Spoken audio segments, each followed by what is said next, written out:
The book of Numbers, Korah, Dathan, and Abiram. Korah, son of Izhar, the son of Kohath, the son of Levi, and certain Reubenites. Dathan and Abiram, son of Eliab, and On, son of Peleth, became insolent and rose up against Moses. With them were 250 Israelites, men, well-known community leaders who had been appointed members of the council. They came as a group to oppose Moses and Aaron and said to them, "You have gone too far. The whole community is holy, every one of them, and the Lord is with them. Why then do you set yourself above the Lord's assembly?" When Moses heard this, he fell face down. Then he said to Korah and all his followers, "In the morning, the Lord will show who belongs to him and who is holy, and he will have that person come near him. The man he chooses, he will cause to come near him. You, Korah, and all your followers are to do this. Take censers, and tomorrow put burning coals and incense in them before the Lord. The man the Lord chooses will be the one who is holy. You Levites have gone too far." Moses also said to Korah, "Now listen, you Levites. Isn't it enough for you that the God of Israel has separated you from the rest of the Israelite community and brought you near himself to do the work at the Lord's tabernacle and to stand before the community and minister them? He has brought you and all your fellow Levites near himself, but now you are trying to get the priesthood too. It is against the Lord that you and all your followers have banded together. Who is Aaron that you should grumble against him?" Then Moses summoned Dathan and Abiram, the sons of Eliab, but they said, "We will not come.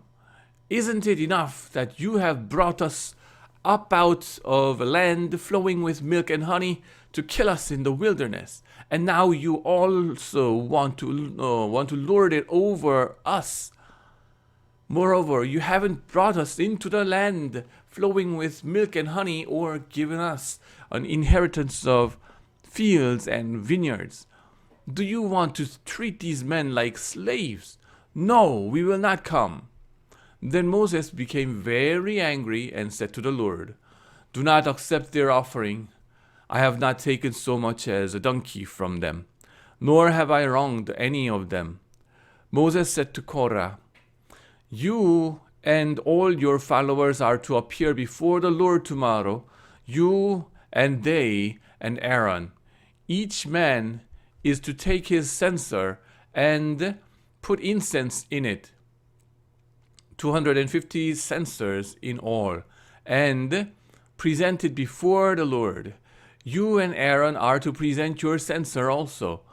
So each of them took his censer, put burning coals and incense in it, and stood with Moses and Aaron at the entrance to the tent of meeting.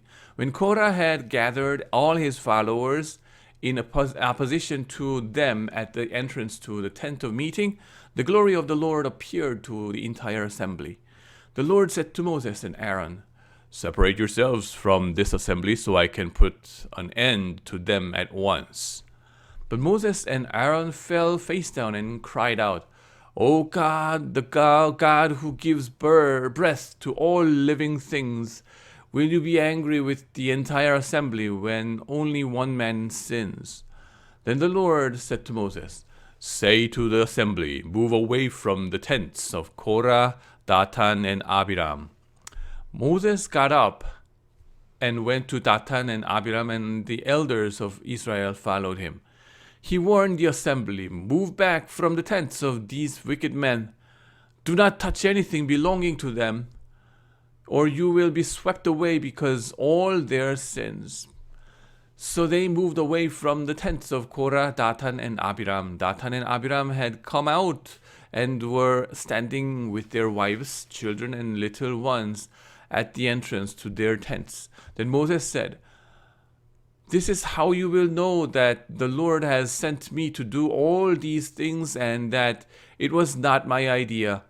If these men die a natural death and suffer the fate of all mankind, then the Lord has not sent me.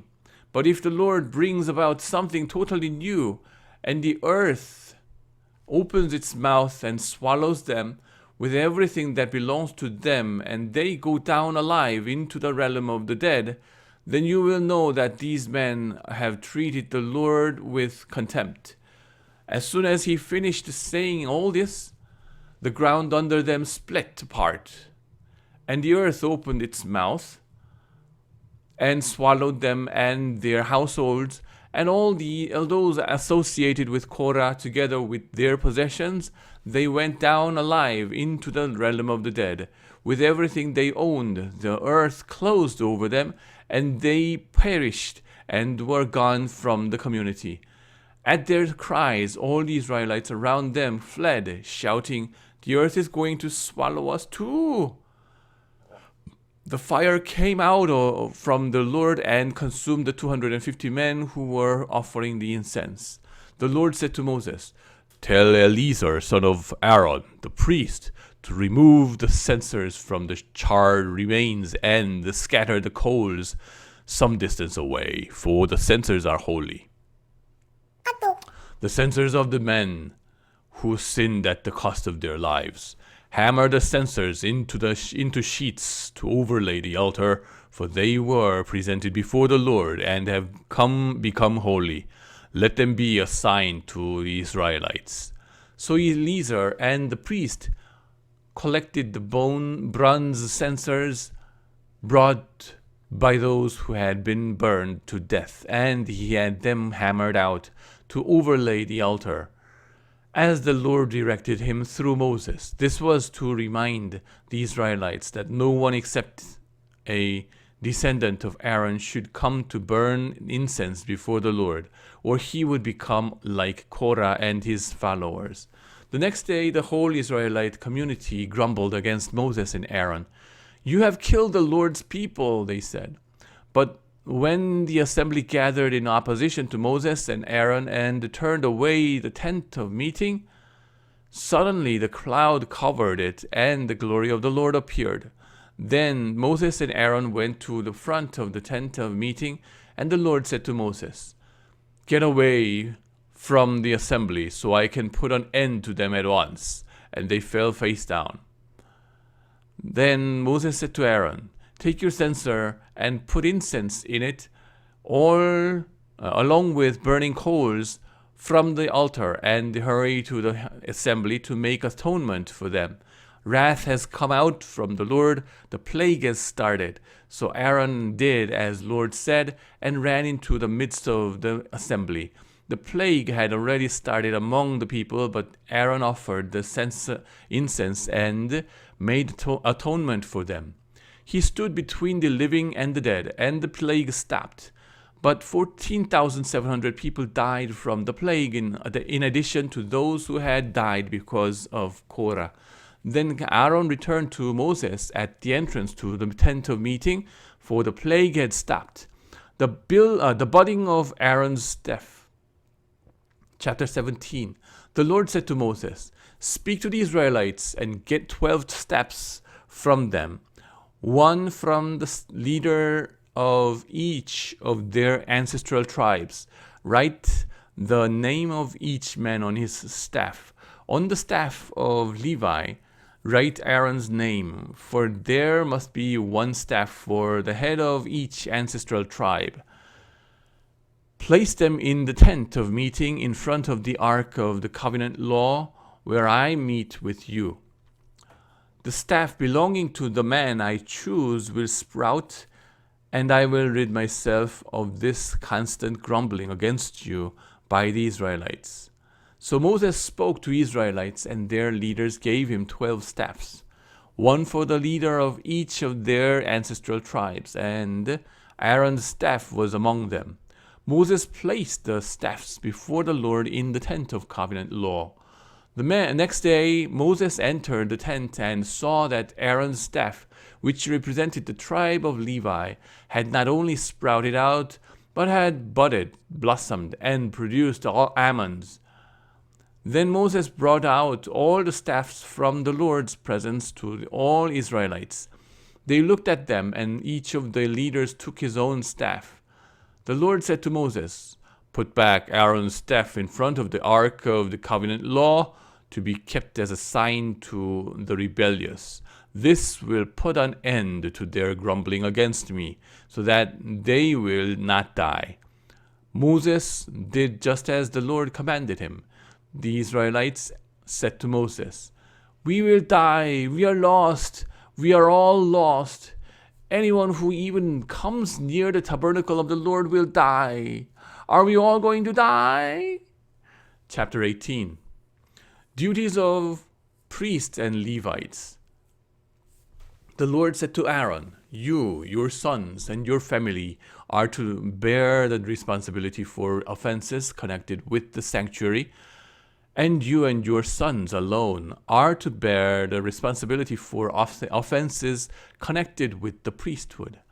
Bring your fellow Levites from your ancestral tribe to join you and assist you when you and your sons minister before the tent of the covenant law.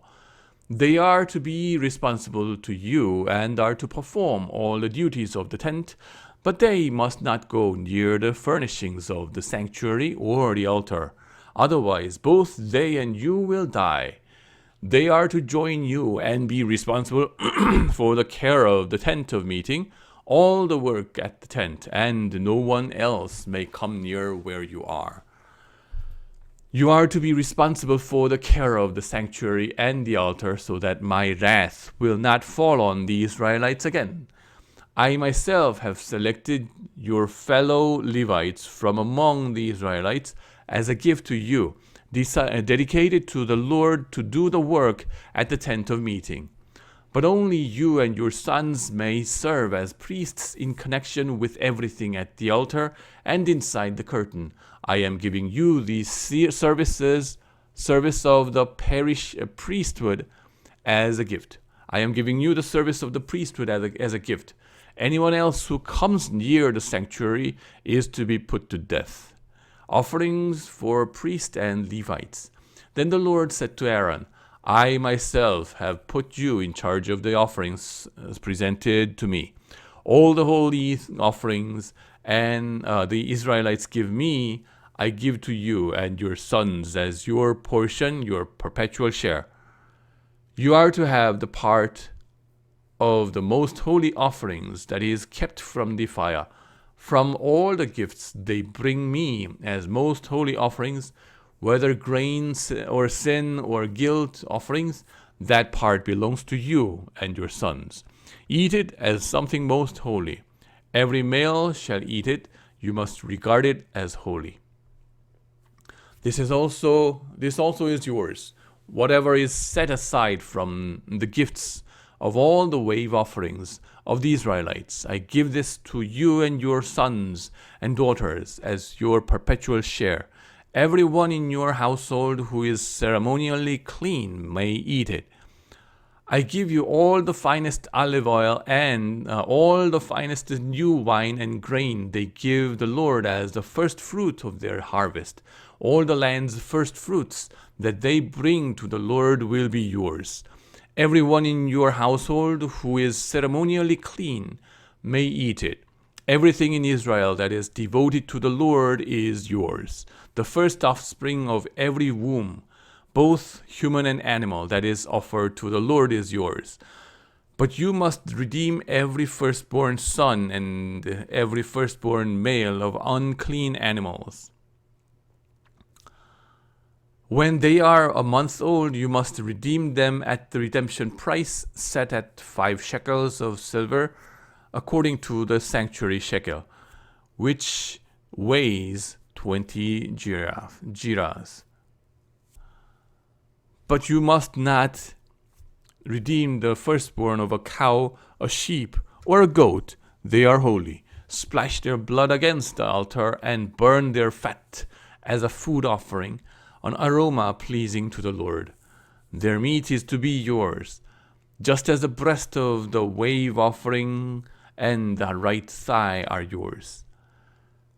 Whatever is set aside from the holy offerings the Israelites present to the Lord, I give to you and your sons and daughters as your perpetual share. It is the everlasting covenant of salt before the Lord for both you and your offerings. The Lord said to Aaron, you will have no inheritance in their land, nor will you have any share among them. I am your share and your inheritance among the Israelites. I give to the Levites all the tithes in Israel as their inheritance in return for the work they do while serving at the tent of meeting. From now on, the Israelites must not go near the tent of meeting, or they will bear the consequences of their sin and will die. It is the Levites who are to do the work at the tent of meeting and bear the responsibility for any offenses they commit against it.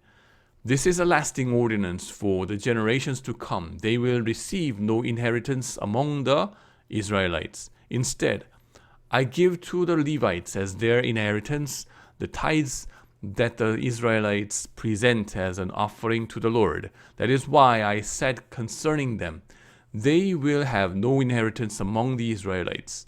The Lord said to Moses, speak to the Levites and say to them, when you receive from the Israelites the tithe I gave you as your inheritance, you must present a tenth of that tithe as the Lord's offering. Your offering will be reckoned to you as grain from the threshing floor or juice from the wipe press. In this way, you also will present an offering to the Lord from all the tithes you receive from the Israelites. From the tithes you must give the Lord's portion to Aaron the priest. You must present as the Lord's portion the best and holiest part of everything given to you. Say to the Israelites, when you present the best part, it will be reckoned to you as the produce of the threshing floor or the wine press. You and your household may eat the rest of it anywhere, for it is your wages for your work at the tent of meeting. By presenting the best part of it, you will not be guilty in this manner. Then you will not defile the holy offerings of the Israelites, and you will not die. Amen.